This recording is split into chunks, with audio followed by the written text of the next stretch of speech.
Հայերեն առաջին հնչյունային ֆիլմը «Պեպոն» նկարահանվեց 90 տարի առաջ։ Համո Բեկնազարյանի այս ֆիլմի նկարահանումները տեղի են ունենում Երևանում, Թիֆլիսում, Մոսկվայում։ Ֆիլմը նկարահանվեց երկու լեզվով՝ հայերեն և ռուսերեն։ Այն հաջողության հասավ լավագույն դերասանական թիմի շնորհիվ։ Երիտասարդ կոմպոզիտոր Արամ Խաչատրյանը գրեց իր առաջին կինոերաժշտությունը «Պեպո» ֆիլմի համար, իսկ ֆիլմի երգի տեքստի հեղինակն է Եղիշե Չարենցը։ «Պեպո» ֆիլմը արդեն 200-ամյա դրամատուրգ Գաբրիել Սունդուկյանի «Պեպո» պիեսի էկրանավորումն է։ Երևանի Գաբրիել Սունդուկյանի անվան դրամատիկական թատրոնը բացվեց «Պեպո» ներկայացմամբ։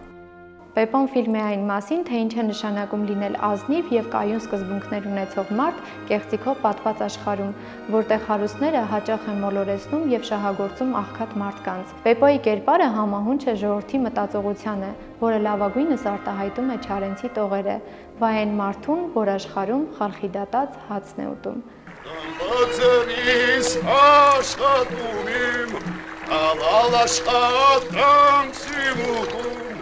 Վայեն մարդուն, ով աշխարհում